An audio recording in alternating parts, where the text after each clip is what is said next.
time. These are the signs. The maqam of Ibrahim is there. These are signs of God.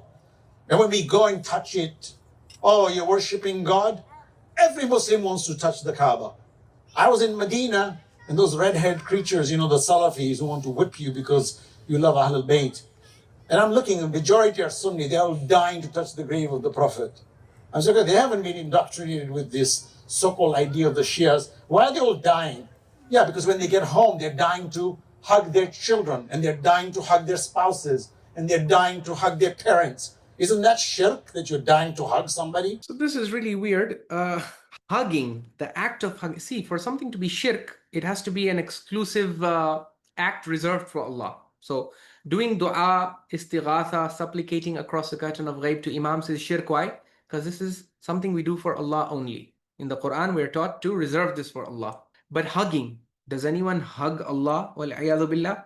Yeah, so hugging, kissing, how can this be shirk? These are not acts reserved for Allah. And if it's not reserved for Allah, then if you do it for a slave of Allah, how is that shirk? No one in the ummah will claim this is shirk. And anyone who claims this is shirk is a madman who needs mental treatment. And even the Wahhabis, when it comes to things like kissing or hugging and this, they will not say this is shirk. If you read their scholarly literature, Subutu, any one of them says this is shirk, they don't say this is shirk. They refer to these things as bid'ah.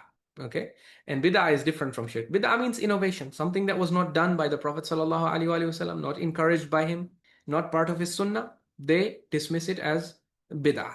But where they are mistaken is that there are types of bid'ah. Okay, and all the ahkam of al-ahkam al-khamsa apply on bid'ahs. A bid'ah can be wajib, a bid'ah can be mustahab, a bid'ah can be... So they don't understand the difference between linguistic bid'ah and terminological bid'ah. There are certain things that were not done during the time of the Prophet ﷺ, but we do them today, okay? And they're not terminological bid'ah. Linguistically, they are bid'ah, yeah. Even my speaking into a microphone is a bid'ah. The Prophet ﷺ used to give khutbahs, sermons. He never spoke into a microphone, okay? So my speaking into a microphone, is this a bid'ah relative to the time of the Prophet? Yes, it's a bid'ah, but it's a linguistic bid'ah. Okay, linguistic meaning it's a bid'ah only in language. But in the Sharia, terminologically, is it a bid'ah? It's not a bid'ah. Okay, so bid'ah is also of different types. Okay, and as far as hugging graves and kissing and veneration and all of these things are concerned, yes, it is not the way of the Prophet. Because the Prophet ﷺ, we know he went to Mecca, he did tawaf of the Kaaba. Do you know that right in front of the Kaaba, in that semicircle, that semicircle is called Hijr Ismail. Do you know why is it called Hijr Ismail? Because it is believed that Prophet Ismail alayhi and his mother, Sayyidah Hajar, salamullahi alayha, is buried over there. So you have a grave site right in front of the Kaaba.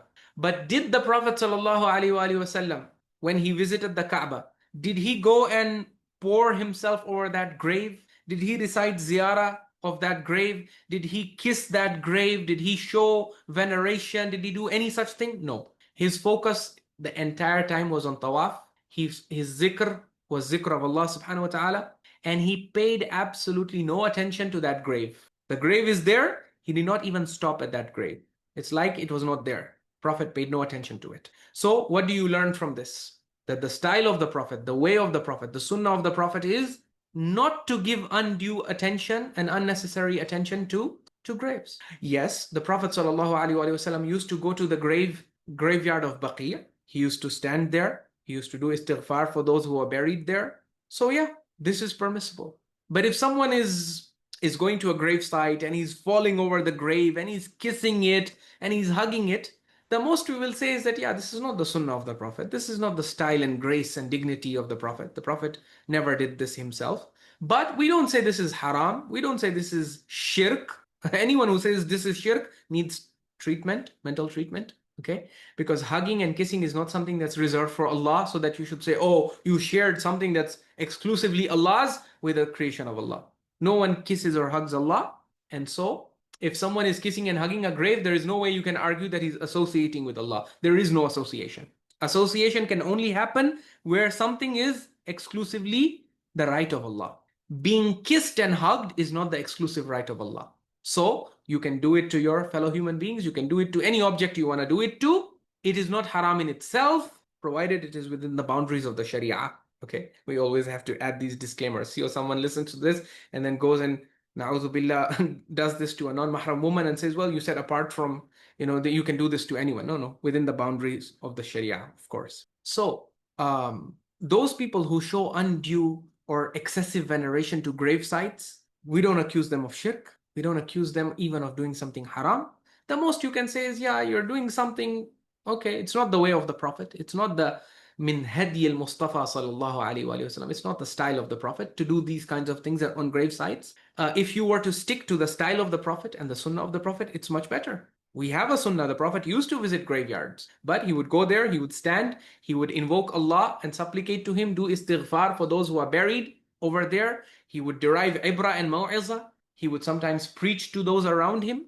That's it. He never crawled to any grave, na'udhu billah, or fell upon a grave and kissed it and hugged it, and he didn't do these were not in keeping with his graceful and dignified personality. So we should all try to absorb the graceful personality traits of the Prophet sallallahu alaihi wasallam. It's good if we do that. But if there are some Muslims, who after they go to a grave site, they become emotional, yeah, we shouldn't be harsh on them. And we shouldn't say, oh, this is shirk and bid'ah and this and this.